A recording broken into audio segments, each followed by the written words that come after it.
বিয়েবাড়ির গাঢ় আনন্দঘন পরিবেশও এখন শান্ত। সবাই দিনের ক্লান্তি মিটিয়ে গভীর ঘুমে। কিন্তু হঠাৎই ভাঙচুরের শব্দে পুরো বাড়ি জেগে ওঠে। নবদম্পতির রুম থেকে আসছে চিৎকারের আওয়াজ। সবাই প্রচণ্ড অবাক। কি এমন হলো নবদম্পতির মধ্যে যে প্রথমেই তারা এমন ঝগড়া বিবাদে লিপ্ত হলো? আসসালামু আলাইকুম রাসেল ভাই। ভূত.কমের সকল শ্রোতাদের আমার পক্ষ থেকে সালাম, আদাব, নমস্কার এবং অবশ্যই ভৌতিক শুভেচ্ছা। আমি ইফতি আহমেদ বলছি রাঙামাটির কাপ্তাই থেকে। আমার গ্রামের বাড়ি নোয়াখালী জেলায়। বাবার চাকরির সূত্রে আমরা রাঙামাটির কাপ্তায়ে বড় হয়েছি। গ্রামের বাড়িতে খুবই কম যাওয়া হয় আমাদের। ঈদ, চাঁদ বা অন্য কোনো পারিবারিক অনুষ্ঠান হলেই আমরা শুধু সপরিবারে সেখানে উপস্থিত থাকি। সালটা 2014। আমার মামার একমাত্র বড় ছেলে কিরণ ভাই 2 বছর পর প্রবাস জীবন কাটিয়ে 3 মাসের ছুটি নিয়ে বাংলাদেশে এসেছে। উদ্দেশ্য এবার বিয়ে করে ফেলবেন। যথারীতি আমরা সপরিবারে দাওয়াত পেয়ে গ্রামের বাড়িতে উপস্থিত হই। আমার মামা অনেক জমি জমার মালিক। আমার মায়ের একমাত্র ভাই তিনি। একমাত্র ছেলে হওয়ায় নানা পক্ষ থেকেও পেয়েছেন অনেক সয় সম্পত্তি। তার জমির ওপর করেছেন বিশাল এক দালান বাড়ি। এক ছেলে ও এক মেয়ে নিয়ে সুখী পরিবার। যাই হোক, ঘটনায় আসা যাক।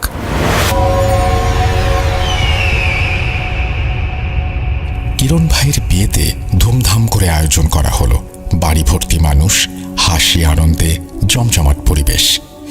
বিয়েবাড়ি বলে কথা, সারাদিন অতিথিদের আপ্যায়ন, আচার অনুষ্ঠান আর হই হুল্লোড়ে সবাই একেবারে ক্লান্ত। বিয়ের মিষ্টি মুহূর্তগুলো স্মৃতিতে গেঁথে সবাই ধীরে ধীরে শিথিল হতে শুরু করল। নবদম্পতির জন্য স্নিগ্ধভাবে সাজানো হলো বাসর ঘর। মশারির গায়ে ফুলের মালা, বিছানায় গড়াগড়ি করছে লাল গোলাপের পাপড়ি। অভিভাবকদের হাসি মুখ আর আত্মীয়দের ঠাট্টা মশকরা উপেক্ষা করে নতুন বরকনে ঘরে প্রবেশ করল। দরজা বন্ধ। বাইরে বাড়ির সবাই এত ক্লান্ত যে যার যার মতো বিছানায় গা এলিয়ে দিয়ে ঘুমিয়ে পড়ল। কিন্তু কে জানত এই রাতটা এ বাড়ির জন্য একেবারে অন্যরকম কিছু হবে। রাত প্রায় 3টা। সারা বাড়ি গভীর নিস্তব্ধতায় ঢাকা। বিয়েবাড়ির ক্লান্তি যেন পুরো বাড়ির ঘুমকে আরো গভীর করে তুলেছে। আমি যে রুমে ঘুমাচ্ছি সেখানে আমার ছোট ভাই আর মামাতো বোনের স্বামীও রয়েছেন। তারা দুজন নাক ডেকে ঘুমাচ্ছেন, যেন দিনের সমস্ত ক্লান্তি মুছে ফেলার প্রতিযোগিতা করছেন তারা। আমি তখনও জেগে ফোনে চুপচাপ কথা বলছিলাম। কথা এমন কিছু গুরুত্বপূর্ণ নয়, তবে ঘুম আসছিল না বলেই হয়তো নিজেকে ব্যস্ত রাখার চেষ্টা করছিলাম। হঠাৎই বাড়ির নিস্তব্ধতায় ছেদ পড়ল। দূর থেকে ভেসে এলো চেঁচামেচি আর ভাঙচুরের শব্দ। শব্দটা এতই তীক্ষ্ণ আর অস্বাভাবিক যে আমার গা ছমছম করে উঠল। প্রথমে ভেবেছিলাম হয়তো স্বপ্ন দেখছি, কিন্তু শব্দটা ক্রমশ বাড়তে লাগলো আর মনে হলো যেন সেটা কাছাকাছি ঘর থেকে আসছে। আমি থমকে গেলাম। ফোনের স্ক্রিনের আলো যেন আরো উজ্জ্বল লাগছিল সেই মুহূর্তে। আশেপাশে তাকালাম। ওরা দুজন তখনও গভীর ঘুমে, কিন্তু শব্দটা যেন পুরো বাড়িতে প্রতিধ্বনিত হয়ে ছড়িয়ে পড়ছে। ভেতরে কেমন একটা অদ্ভুত অস্বস্তি আর ভয় কাজ করতে শুরু করলো। কি হচ্ছে? এমন কিছু ঘটছে যা স্বাভাবিক নয়। তড়িঘড়ি করে বিছানা ছেড়ে বেরিয়ে পড়লাম। ছুটে চলে গেলাম ডাইনিং রুমে, যেখান থেকে পুরো বাড়ির সব রুমের দরজা দেখা যায়। চেঁচামেচি আর ভাঙচুরের আওয়াজ স্পষ্ট হয়ে উঠল, আর দেখলাম সবকিছু হচ্ছে নবদম্পতির রুম থেকে। মনটা কেমন খটকা খেল।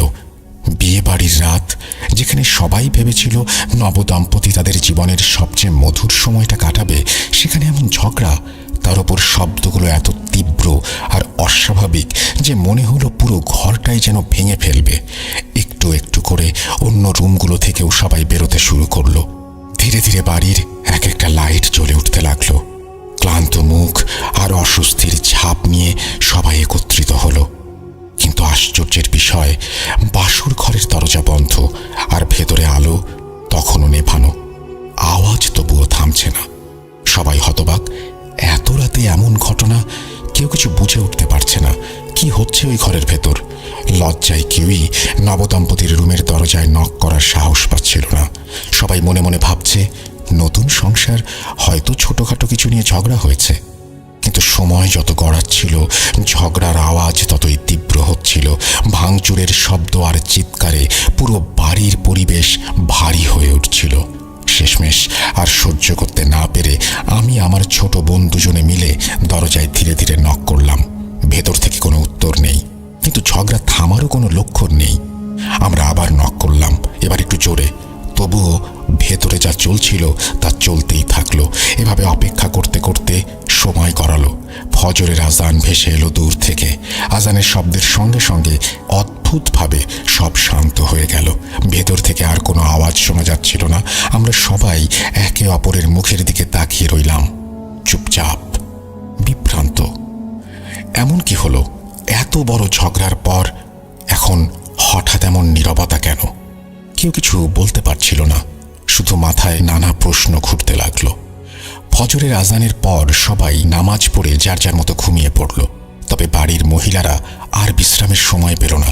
তারা ব্যস্ত হয়ে পড়ল সকালবেলার নাস্তা তৈরির কাজে। রান্নাঘরে তেলের কড়া শব্দ আর খাবারের গন্ধ ছড়িয়ে পড়তে শুরু করলো বাড়ির আঙিনা জুড়ে। যেন রাতের অস্বাভাবিক ঘটনাকে পেছনে ফেলে স্বাভাবিক জীবনে ফিরে আসার চেষ্টা চলছে। এ বাড়ির পুরনো রীতি, সবাই একসঙ্গে বসে খাওয়া দাওয়া আর নাস্তা করে। সকাল 8টা বাজতেই বাড়ির সবাই একে একে ঘুম থেকে উঠে নাস্তার টেবিলে জড়ো হলো। সবার চোখে মুখে রাতের ঘটনার এক চাপা কৌতূহল। এরই মধ্যেই এসে হাজির হলো নতুন বউ জামাই। তাদের দেখে মনে হলো যেন কিছুই হয়নি। হাসি মুখে দুজন পাশাপাশি বসে নাস্তার টেবিলে যোগ দিল। সবাই একে অপরের দিকে তাকিয়ে থাকে, কিন্তু কেউ মুখ ফুটে কোনো কিছু বলার সাহস পায় না। চারপাশের অস্বস্তি যেন টেবিলের প্রতিটি চামচ কাঁটা চামচের আওয়াজে প্রতিধ্বনিত হলো। নতুন দম্পতি এমনভাবে মিষ্টি ভান করছিল যেন রাতে কোনো ঝগড়ার অস্তিত্বই ছিল না। নাস্তা চলতে থাকে, কেউ কিছু বলে না, সবাই চুপচাপ খাবারে মন দেয়। তবে মনে মনে সকলেই ভাবছে গত রাতে যা হলো তারপরেও এভাবে স্বাভাবিক হওয়া কি সম্ভব, নাকি তারা সবাইকে কিছু লুকাচ্ছে। মামা মামি আর আমার বাবা মায়ের মুখে তখন স্পষ্ট রাগান্বিত ভাব। সবাই চুপচাপ থাকলেও চোখে মুখে অসন্তোষের ছাপ স্পষ্ট। টেবিল জুড়ে নীরবতা এমনই ভারী হয়ে উঠেছিল যে কারো কথা বলার সাহস হচ্ছিল না। হঠাৎ নীরবতা ভেঙে আমার মামাতো বোন বলে উঠল, তোদের রাতে কি হয়েছিল? ভাইয়া, তুই তো খুব শান্ত স্বভাবের মানুষ, এত ঝগড়া করছিলি কেন? তাও আবার বিয়ের প্রথম রাতে? এই কথা শোনার সঙ্গে সঙ্গেই যেন কিরণ ভাই আর নতুন বউয়ের মাথায় আকাশ ভেঙে পড়ল। মুখের ভাব দেখে মনে হলো যেন মাটির নিচে লুকিয়ে পড়তে চায়। চোখ বড় বড় করে তারা একে অপরের দিকে তাকালো। কিরণ ভাই অবাক হয়ে বলল, ক্লান্ত ছিলাম, তোর ভাবির সাথে ঠিক মতো গল্পও করতে পারিনি, আর তুই বলছিস ঝগড়া? বাবা মার সামনে এসব কি বাজে দুষ্টুমি করছিস? তার গলায় অস্বস্তি আর হালকা রাগ স্পষ্ট। পাশ থেকে ভাবিও একটু বিব্রত হাসি দেওয়ার চেষ্টা করলো। টেবিলের অন্য সবাই ততক্ষণে গভীরভাবে তাদের দিকে তাকিয়ে আছে, যেন বোঝার চেষ্টা করছে এটা কি সত্যিই কোনো ভুল বোঝাবুঝি নাকি লুকোনো হচ্ছে।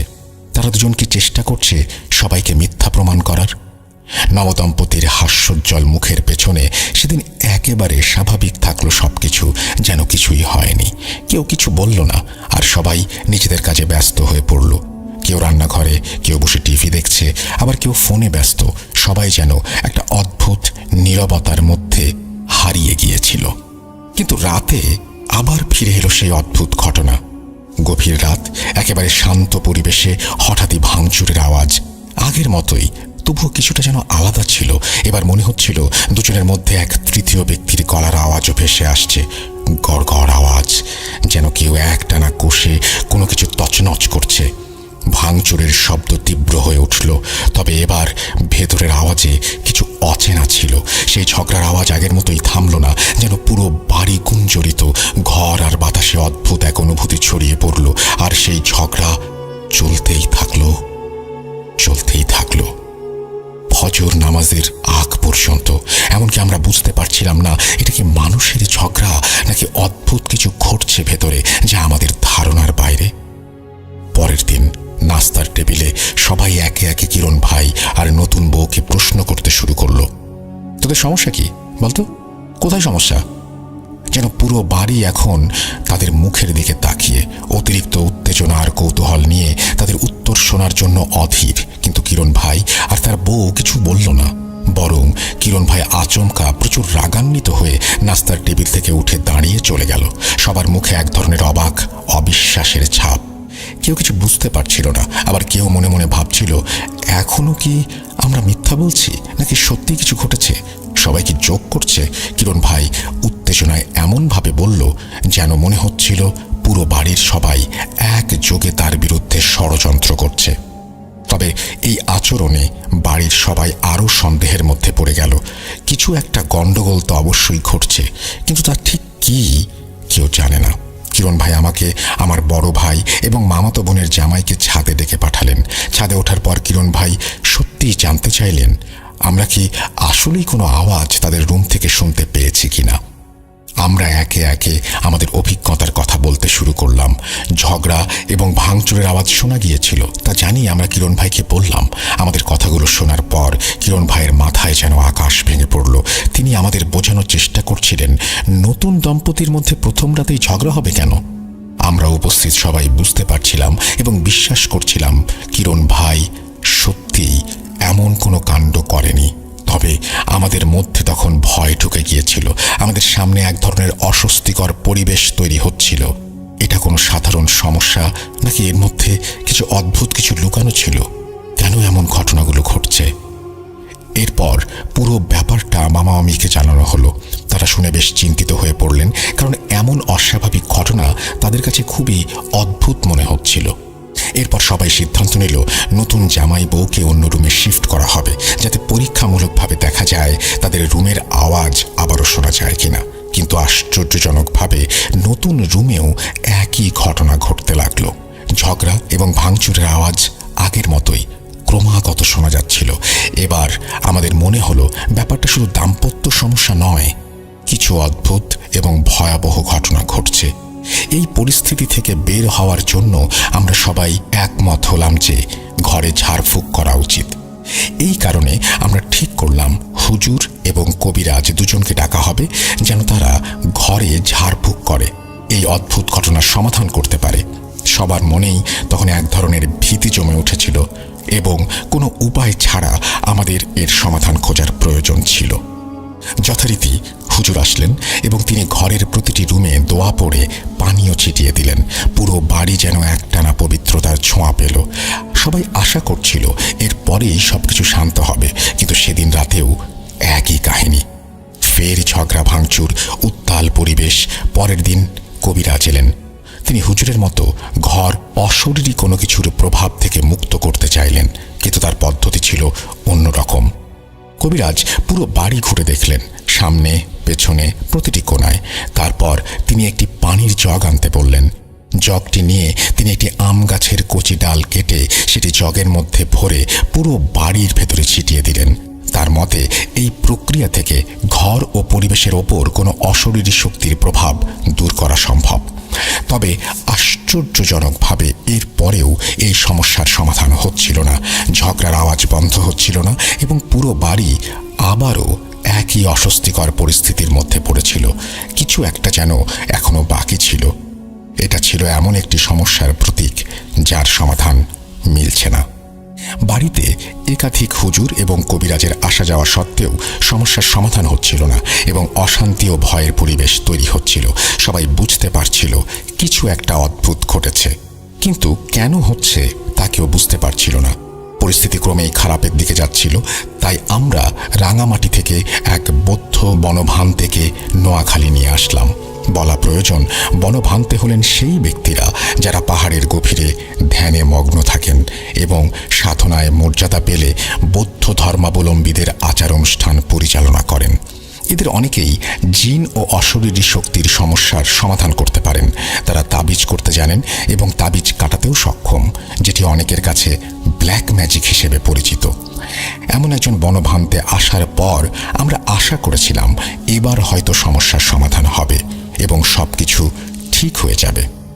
বনভান্তে আমাদের সবাইকে সতর্ক করে দিলেন, আজ রাতে বাসা থেকে কেউ বের হবেন না, বিশেষ করে রাত 10টার পর।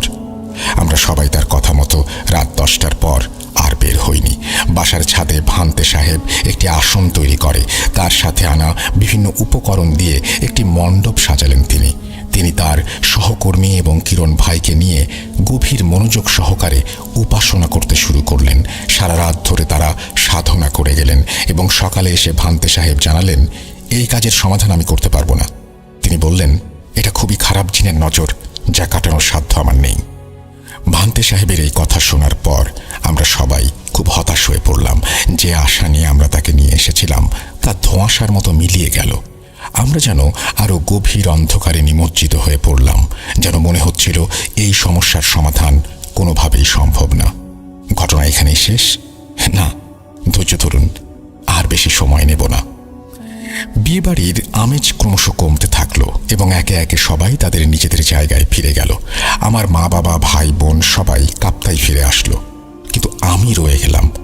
আসলে আমারও চলে যাওয়ার কথা ছিল, কিন্তু পুরো বাড়ি ফাঁকা হয়ে যাবে, কিরণ ভাই একা হয়ে যাবে, আর এমন ভয়ঙ্কর পরিস্থিতিতে বাসায় একা থাকাও নিরাপদ মনে হচ্ছিল না। কিরণ ভাই আমাকে ডেকে বললেন, তুই অন্তত থাক, তোর তো এসএসসি পরীক্ষা শেষ, তোর কোচিং শুরু হতে তো বেশ দেরি আছে, 2 মাস না? মাসখানেক থেকে যা অন্তত। ওনার অনুরোধ আমি ফেলতে পারলাম না। প্রতি রাতেই এই বাড়িতে ঝগড়া বিবাদ চলতেই থাকলো, আর আমরা সবাই অভ্যস্ত হয়ে গেলাম এসবে। সবাই নামাজ কালাম বেশি বেশি পড়তে লাগলো আর আল্লাহর কাছে সাহায্য চাইলো। বিয়ে বাড়িতে থাকার 25তম দিনে আমাদের বাসায় এক মেহমান এলেন, যার নাম মোহাম্মদ আনাস ইসলাম। তিনি আমার মামার বন্ধুর ছোট ভাই এবং চট্টগ্রামের একটি ঐতিহ্যবাহী মাদ্রাসা থেকে পড়াশোনা করেছেন।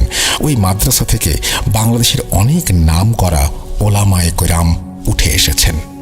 মোহাম্মদ আনাস ইসলাম খুবই পরহেজগার মানুষ। তিনি একজন আলেমও বটে। উনি চট্টগ্রামের একটি স্থানীয় মসজিদে ইমামতি করেন এবং একটি মাদ্রাসার খতিব।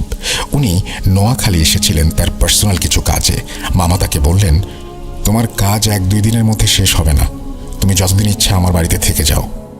কে জানতো এই মেহমান আসলে খোদা নিজেই পাঠিয়েছেন আমাদের ভয়ঙ্কর সমস্যার সমাধান করার জন্য। তার উপস্থিতি যেন এক আশীর্বাদ হয়ে এলো যখন আমাদের আশেপাশে অশান্তি এবং আতঙ্ক তৈরি হয়েছিল। হুজুর সেদিন রাতে আমাদের সাথে ডিনার করে ঘুমিয়ে পড়েছিলেন। মাঝরাতে তাহাজ্জুদের নামাজ আদায় করার জন্য বিছানা থেকে উঠে উনি উজু করতে যান। হঠাৎ শুনতে পান সেই চিরচেনা ঝগড়া বিবাদ মিশ্রিত আওয়াজ, যেটা আমরা সবাই অভ্যস্ত হয়ে গিয়েছি।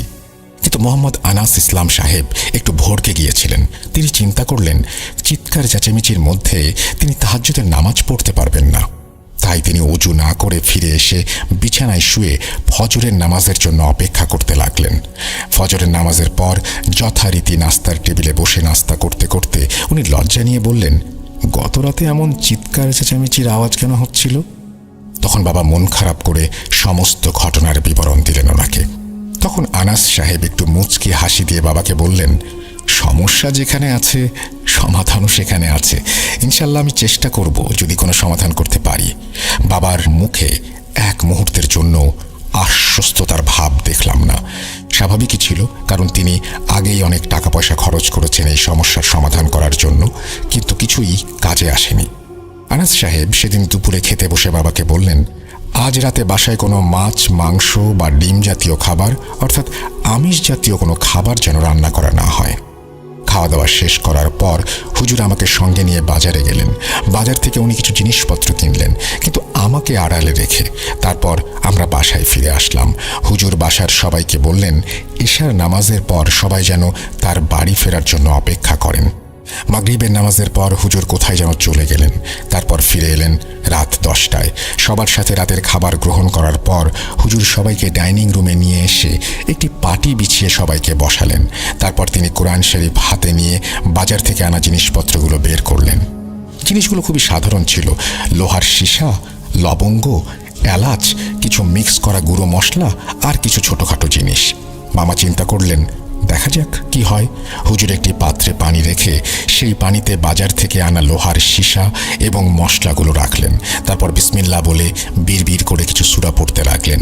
প্রায় 10 মিনিট ধরে সূরা পড়তে পড়তে ডান হাতের শাহাদাত আঙুল দিয়ে পানির পাত্রে রাখা উপকরণগুলো মেশাতে লাগলেন।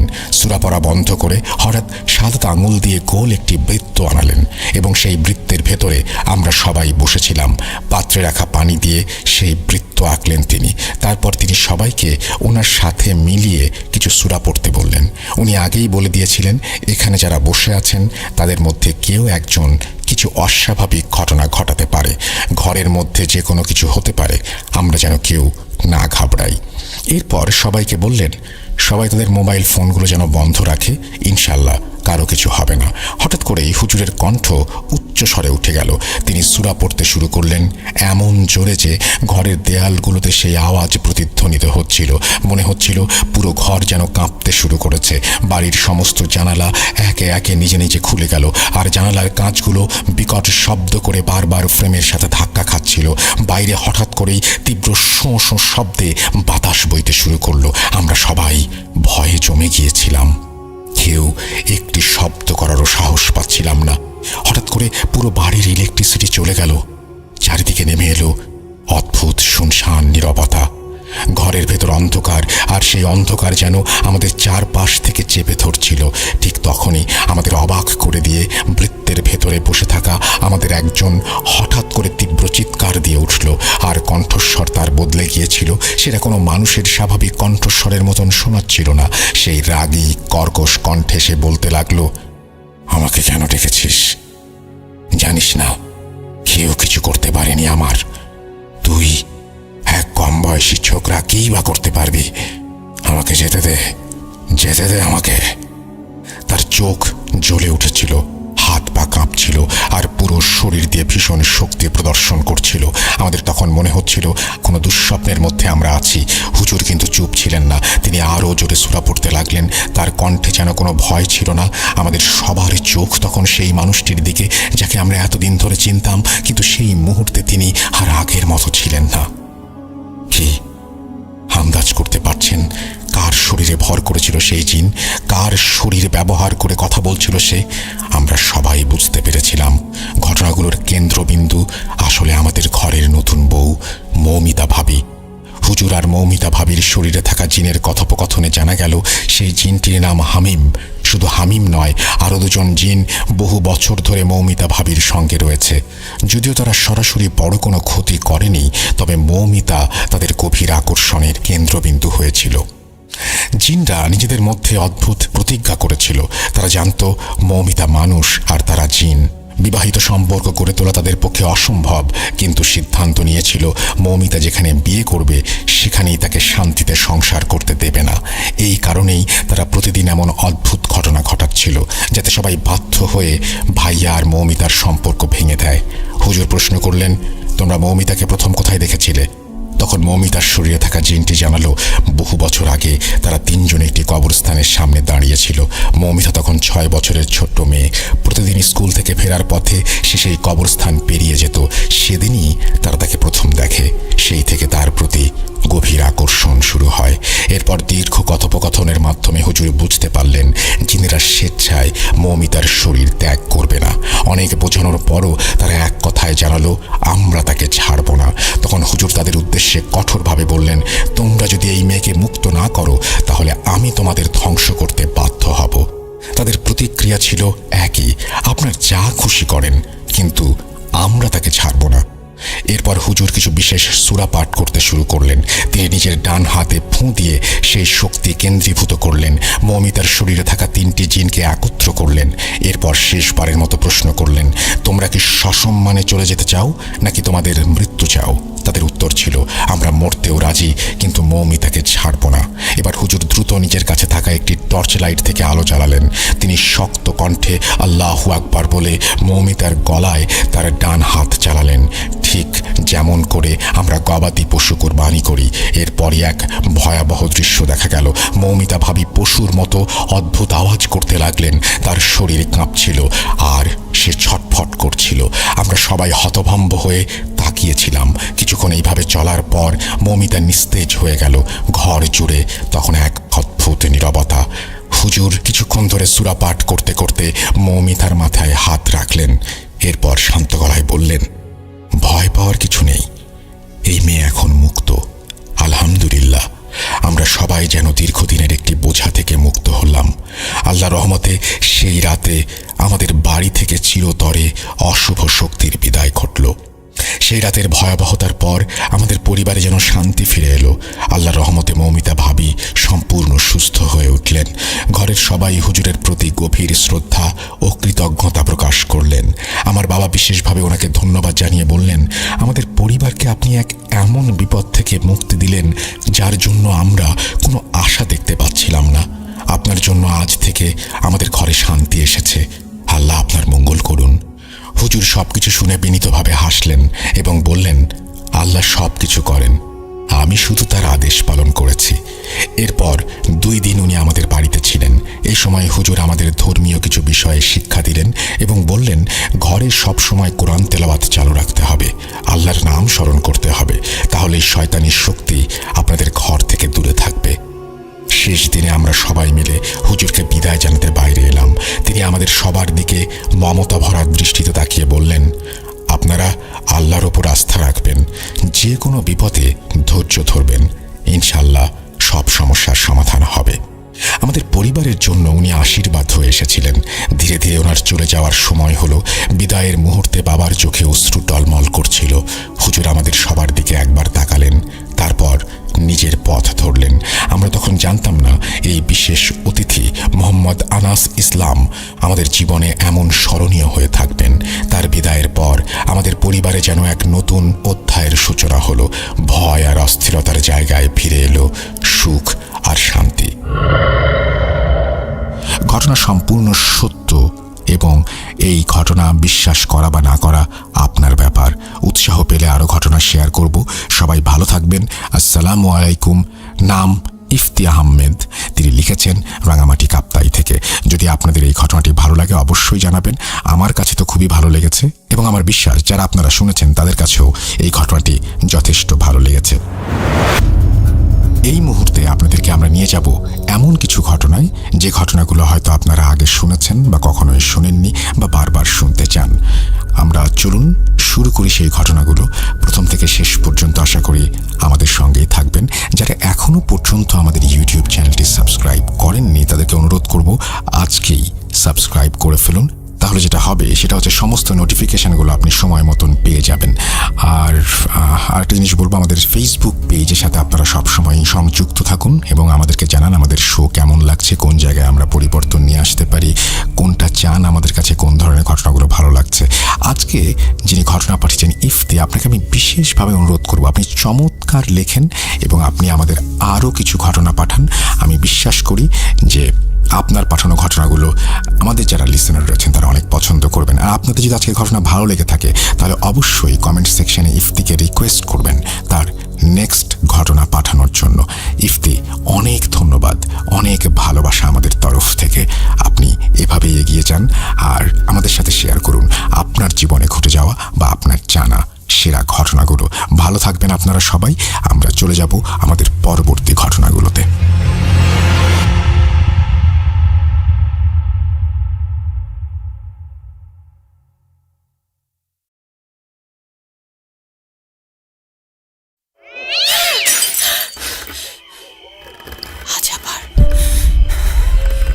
শুনতে পাচ্ছেন শব্দটা? ভয়ের আরেক নাম ভূত.com with Russell। যেভাবে লেখা আছে আমি সেভাবেই শুরু করছি। লিখছেন, আসসালামু আলাইকুম রাসেল ভাই, আশা করি আল্লাহর রহমতে ভালো আছেন। আমিও আল্লাহর রহমতে ভালো আছি। ভূত.com-এর সকল শ্রোতাদের আমার সালাম। আসসালামু আলাইকুম। আমি ইমন, এটি আমার ছদ্মনাম। আমার ঠিকানা বাংলাদেশের উত্তরবঙ্গ নওগাঁ জেলা, যেটা বাংলাদেশের বরেন্দ্র অঞ্চল নামে পরিচিত। আমি নিয়মিত ভূত.com-এর একজন শ্রোতা বললে মিথ্যে বলা হবে। অনেক আগে শুনতাম, মাঝে মধ্যে সময় পেলে এখনো আপনার ঘটনাগুলো শুনে থাকি, অনেক ভালো লাগে। অনেক দিন থেকে লিখবো ভাবছিলাম, কিন্তু সময়ের অভাবে লেখা হয় না। আমি একজন মালয়েশিয়া প্রবাসী, আমার পক্ষে স্টুডিওতে আসা সম্ভব না, তাই ঘটনাটি পড়ে ভালো লাগলে আপনি শ্রোতাদের পড়ে শোনাবেন। তাই কথা না বাড়িয়ে সরাসরি ঘটনায় চলে যাই। ঘটনাটি আমার মেজো চাচার সঙ্গে ঘটে যাওয়া একটা ঘটনা। আমার সঠিক মনে নেই, আনুমানিক ঘটনাটি 2012-13 সালের দিকে ঘটে যাওয়া একটা ঘটনা। প্রচণ্ড গরমের সময় সবাই বাইরে বসে একটু বাতাসের জন্য গ্রামের মাঝখানে হলেও অনেকে এসে বসতো আমাদের বাড়ির সামনে এবং বিভিন্ন গল্প গুজবে মেতে উঠত সবাই। গল্পের তালে তালে হঠাৎ করে ভৌতিক গল্প একে একে উঠে আসতো সবার মুখে। কার সঙ্গে কি ঘটেছিল সেসব নানান ঘটনা। এর মাঝে আমার চাচার সঙ্গে ঘটে যাওয়া ঘটনাটিও সেবার শেয়ার করা হয়েছিল। ঘটনাটি হচ্ছে একটি ডিপ ঘর, অর্থাৎ গভীর নলকূপ থেকে পানি উঠিয়ে কৃষি জমিতে ধান খেতে সেচ প্রদান করা হয়, সেখানে ঘটে যাওয়া একটি ঘটনা। এটি ইট দিয়ে তৈরি করা, সাদা রং করা একটি বরেন্দ্র কর্তৃপক্ষের নির্মিত ঘর, অর্থাৎ সেচ প্রকল্প। সেখান থেকে বছরে পৌষ মাস থেকে চৈত্র বৈশাখ মাস পর্যন্ত পানি সেচ করা হয়। তারপর থেকে এটি পরিত্যক্ত হিসেবে পড়ে থাকে। একদিন বেশ কয়েকজন কার্ড খেলার জন্য রাত্রেবেলায় সেই ঘরটি ব্যবহার করে। সেখানে অনেক রাত্রি পর্যন্ত বেশ কয়েকজন কার্ড খেলতে থাকে। হঠাৎ করে একজনের প্রকৃতির ডাকে সাড়া দেবার সময় হয়। সে বাইরে গিয়ে বাথরুম সারতে গেলে তাকিয়ে দেখতে পায় তার দিকে অনেক বড় একটা বন্য শূকরের মতো বিশাল আকারের প্রাণী তাকে লক্ষ্য করে দৌড়ে আসছে। সে যেদিক থেকে আসছে বলে রাখা ভালো, ওই দিকে একটা হিন্দুদের ছোট্ট মন্দির আছে, যেখানে প্রতি বছর বৈশাখ মাসে 1 তারিখে মেলা বসে। সেখানে হিন্দু সম্প্রদায়ের লোকেরা প্রতিমা উঠিয়ে পুজো করে থাকে। সে দেখে প্রচণ্ড ভয় পায় এবং তাৎক্ষণিক দৌড়ে গিয়ে রুমে প্রবেশ করে। এরপর সে ভয়ে ঘামতে থাকে এবং হাঁপাতে থাকে। সে আমার চাচাকে বলে, চাচা চলো বাড়ি যাই। আমার চাচা বলে, একটু সময় অপেক্ষা কর, একসঙ্গে বাড়ি চলে যাব। সবাই অপেক্ষা করতে করতে রাত 2টা-2:30 হয়ে যায়। সে একা ভয়ে আসতে পারে না। এরপর খেলা শেষ হলে তারা বাড়ির দিকে রওনা হয় এবং বাড়ির সামনে এসে একটি 3 রাস্তার মোড় রয়েছে। সেখানে এসে সে আমার চাচাকে সবকিছু বলে। সেই রাস্তার মোড় থেকে তার বাড়িতে যেতে আনুমানিক 500 মিটার হাঁটতে হয়। সে সময় সেখান থেকে আর সে যেতে পারছে না। আমার চাচাকে বলে, একটু সামনে এগিয়ে দিয়ে আসো চাচা, আমার বাড়ি পর্যন্ত আমার প্রচণ্ড ভয় করছে। আমার চাচা তাকে বাড়ি পর্যন্ত এগিয়ে দিয়ে আসে এবং সে তার নিজের বাড়িতে ফিরে আসে। কি ভাবছেন ঘটনা এখানেই শেষ? না, ঘটনাটি শুরু পরের দিন থেকে।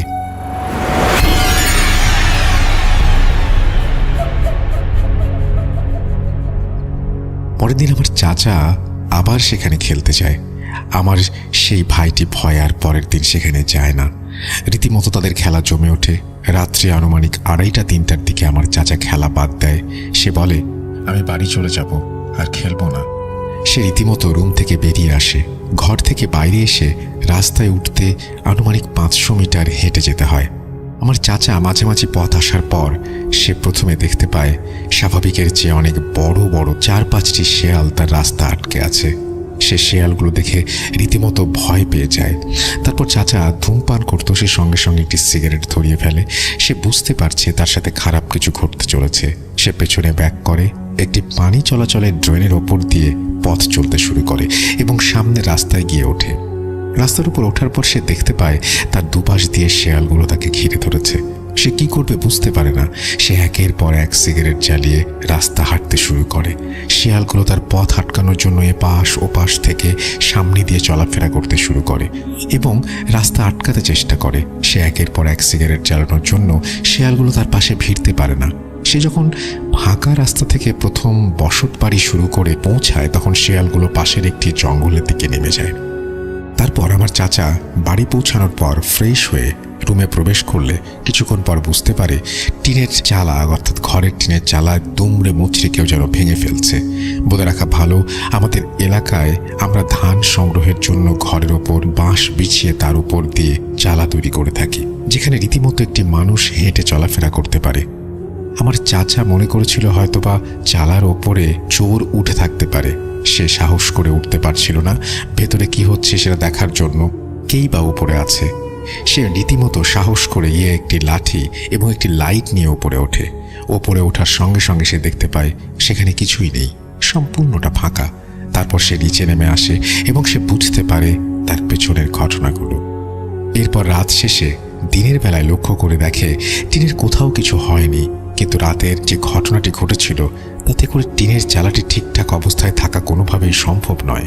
সে বুঝতে পারে সেখানে খেলতে যাওয়াটা তার ঠিক হয়নি। ঠিক সেদিন আমাদের গ্রামেরই উত্তর মাথায় একটি ছেলের ওপর কিছু একটা আসর করে। ছেলেটি প্রতিদিন আমাদের বাড়ির সামনে দিয়ে ঠিক ওই পথেই নানির বাড়ি যাতায়াত করত। সেই ছেলেটির বাড়ি আমাদের বাড়ি থেকে আনুমানিক 1 কিলোমিটার দূরে হবে। রাতের বেলায় কবিরাজ ডেকে নিয়ে এসে সেই ছেলেটিকে ঝাড়ফুঁক করানো হয়। কবিরাজ ছেলেটিকে জিজ্ঞাসা করে, তুমি এই ছোট্ট ছেলেটিকে কেন ধরেছ? কি অপরাধ করেছে সে? তখন ছেলেটি বলে, এই ছেলেটি প্রতিদিন ওই রাস্তা দিয়ে হাঁটাহাঁটি করে, আর এই জায়গাতে আমি বসবাস করি। ওই জায়গাতে কিছু লোক আমাকে প্রতিদিন অনেক অসুবিধা করে, ডিস্টার্ব করে। তারপর ছেলেটি বেশ কয়েকজনের নাম উল্লেখ করে এবং বলে, তাদেরকে আমি বেশ কয়েকবার সাবধান করার চেষ্টা করেছি, কিন্তু তারা কোনো সাবধানতা অবলম্বন করে নাই।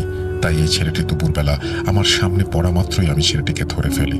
তবে এর কোনো ক্ষতি করব না, এর মাধ্যমে আমি জানাতে চাই এবং অন্যদেরকে সাবধান করে দিতে চাই। এরপর কেউ আমাকে যদি ডিস্টার্ব করে তাহলে তাদের বংশ আমি নির্বংশ করে দেব। এর মাধ্যমে আমি জানিয়ে দিতে চাই।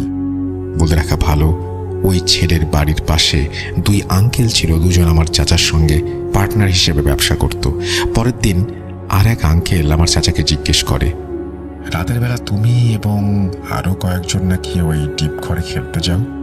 সে সময় আমার চাচা জিজ্ঞেস করে, তুমি ওই জায়গার কথা কিভাবে জানলে?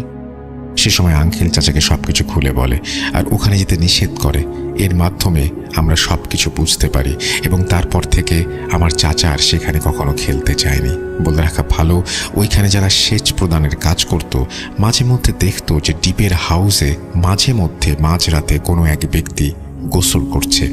কেউ কেউ তার শুধু হাঁটু পর্যন্ত দেখতে পেয়েছে।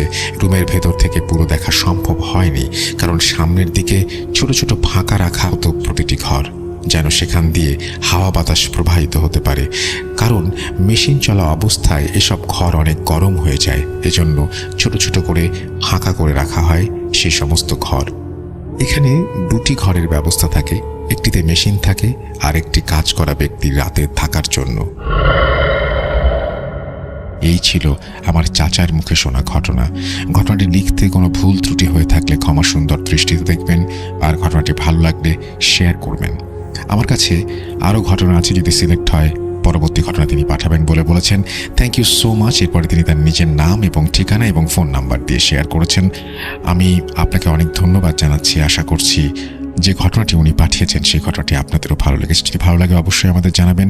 russell.booth.com@gmail.com এই অ্যাড্রেসে। আমরা চলে যাব আমাদের পরবর্তী ঘটনায়।